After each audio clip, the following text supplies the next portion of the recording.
To the Western Cape now, where the ANC has stormed out of the legislature during Premier Helen Zille's State of the Province address.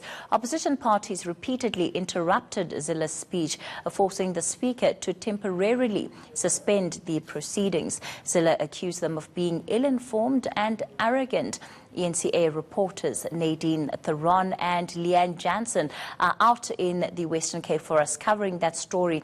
At the same time, of course, the ANC giving an alternative address that's outside the legislature. That's where Leanne Jansen is. Let's begin with Nadine Theron. Nadine, after 10 years at the helm, Helen Zille, of course, would have a lot to point to in terms of what she's been able to accomplish. From what you heard during that speech, what are some of the key projects that she believes she's implemented that have changed the lives of people in the Western Cape?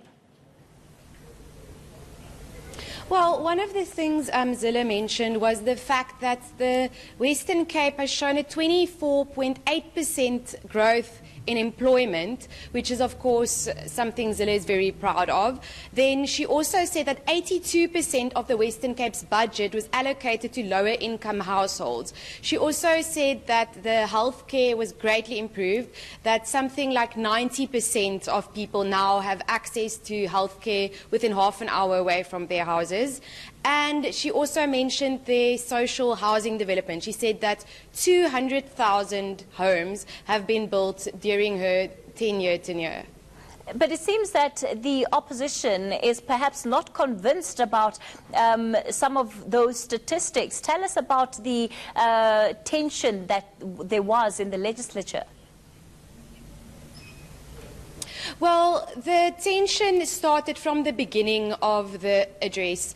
I believe that ANC members did plan to walk out so that they can join the protest outside, but due to a lot of opposition members interjecting Zille constantly and sometimes delivering a running commentary, the Speaker had to interrupt her several times. One particular ANC LPW had to be, Zille had to be interrupted by her more than 10 times.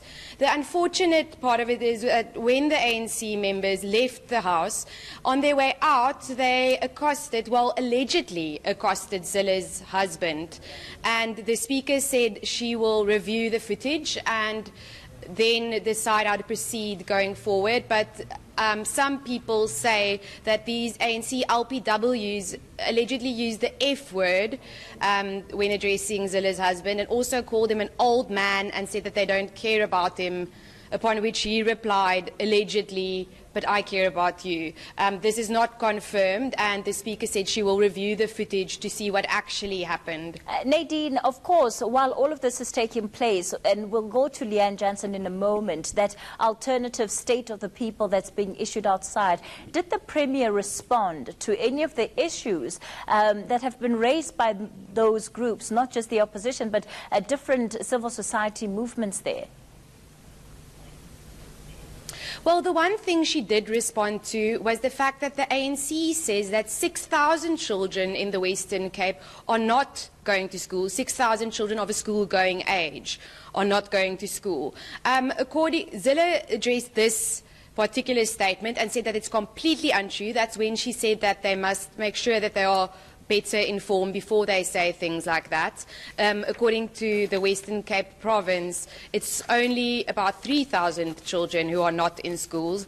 And Zille also mentioned the fact that the provincial education budget is not being adjusted according to the province's population growth. So she said that there are, for example, 200,000 new school-going children who entered the province this year, and their budget is staying the same. So she blamed that on the national government. All right, from Nadine Theron, who's inside the Western Cape legislature for us. Let's take you outside to Leanne Jansen, who's been with those protesting outside that address and really saying that the state of affairs of people in the Western Cape is best understood from the people themselves, and they've been hosting what they call the People's State of the Province address. Leanne, good afternoon.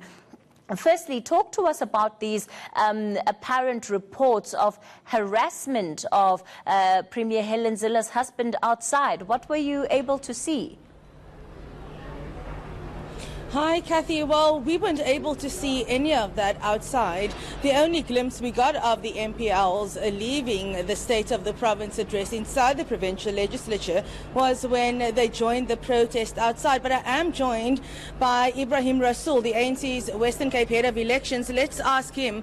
Thank you so much for joining us. My colleague Nadine Theron is inside the provincial legislature. She has just told us that apparently when the ANC MPLs had left the provincial legislature to join the protest outside, some of them had allegedly accosted and had allegedly sworn at Helen Zille's husband. Do you know anything about that? I have not heard anything about it, but it certainly isn't what we would encourage. The ANC has been the victim of such abuse, and we would not want anyone to be doing that to anyone else. But I think that if it had been a departure to come and listen to the real state of the province outside, we were very clear. Give her the benefit of the doubt, but as soon as it turned out to be a whitewash of the last 10 years of DA rule, the real state of the province was actually being heard outside. I think that we had farm workers speaking about the difficulty of slave wages, evictions and so forth on farms. We had the Bullcap residents who face gentrification every day. We had other people who are the victims of DA developers, actually such as the Khoisan at the River Club, for example, where the remains of the Khoisan are, who came here and made a very dramatic presentation of what they're going through. And so we could go on. The mothers from Hanover Park coming to thank President Ramaphosa for the relative peace that the anti-gang unit has brought, Scottsdene residents who are facing evictions, and so we can go on in how the real state of the province was described outside. Now, there was lots of talk outside as well about how over the past 10 years of the DA's rule in the Western Cape, the DA has divided some communities in the Western Cape. Why do you say that?